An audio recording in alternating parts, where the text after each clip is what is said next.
Good morning అందరికీ.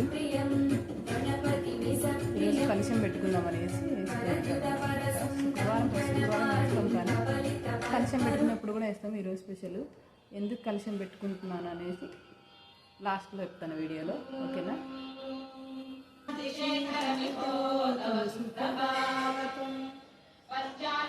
ముగ్గు అయితే వేసుకున్న తర్వాత ఇంకా స్వామికి అయితే అమ్మవారికి ప్రసాదం బెల్లమన్నం ఇష్టం కదా. సో కలశం పెట్టుకుంటే ఖచ్చితంగా బెల్లమన్నం ఉండాలి. అందుకని బెల్లమన్నం ప్రిపేర్ చేసి పెట్టుకున్నాను. బెల్లమన్నం చేసి పెట్టుకున్న తర్వాత ఇంకా కలశాన్ని కూడా ప్రిపేర్ చేసుకోవాలి కదా. అక్కడ పసుపు అయితే పూసేసుకొని బియ్యం పిండితో చేసిన పిండితో ముగ్గు వేసేసుకొని కలశానికి దారం కట్టాలి కదా. ఒక ఆకుతో కానీ పసుపుతో కానీ ఆ దారాన్ని ప్రిపేర్ చేసుకొని ఇలా కలశంలో అయితే పసుపు కుంకుమ అలా వేసుకున్నాను అనమాట. దాంట్లో కొన్ని కాయిన్స్ కూడా వేసుకున్నాను. కాయిన్స్ కొంతమంది అయితే కింద కలశం కింద రాగులు జొన్నలు అలా వేసుకోవచ్చు. ఉంటే నేనైతే బియ్యం వేసుకున్నాను.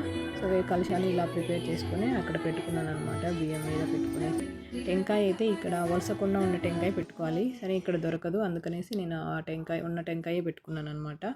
సో ఇలా ఓంకారాన్ని రాసేసి కుంకుమ పెట్టేసేసి ఇంకా కలశానికి అమ్మవారికి ఇంపార్టెంట్ గాజులు పసుపు కుంకుమ పూలు కదా. సో అవి పెట్టేసుకున్నాను అనమాట. కలశానికి అవి అయితే పెట్టేసుకొనేసి కాయిన్స్ అన్ని వేసుకొని కలశంలో పూలు అన్నీ పెట్టుకొనేసి నేను తర్వాత కలశానికి ఏదైనా మనం కొత్తవి తెచ్చుకుంటాం కదా. సో అవి అయితే పెట్టుకోవాలి. నేను ఎందుకు పెట్టుకున్నానంటే పాపకి పట్టీలు తెచ్చాము, ఇయర్ రింగ్స్ తెచ్చాము. సో అవి అమ్మవారికి పెట్టి మన తర్వాత పెట్టుకుంటే మంచిది కదా. ఇలా కలశం పెట్టుకుంటే మంచిది.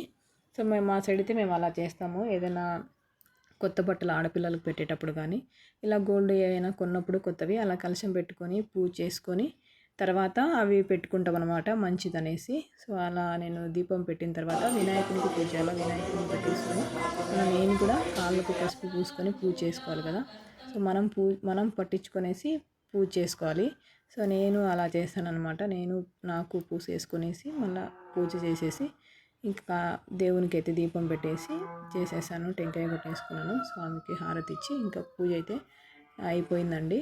పూజ అయితే అయిపోయింది. ఇంకా కలశం పెట్టుకున్న తర్వాత మనము ఎవరికైనా ఆడవాళ్ళకి తాంబూలం ఇస్తాం కదా.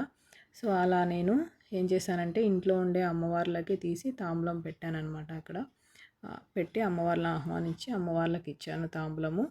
సో మీకు ఈ వీడియో నచ్చినట్లయితే లైక్ చేయండి, షేర్ చేయండి, సబ్స్క్రైబ్ చేసుకోండి. తప్పకుండా నా ఛానల్ని సబ్స్క్రైబ్ చేసుకోండి. శ్రీకుమారి నీలపాల నా ఛానల్ పేరు.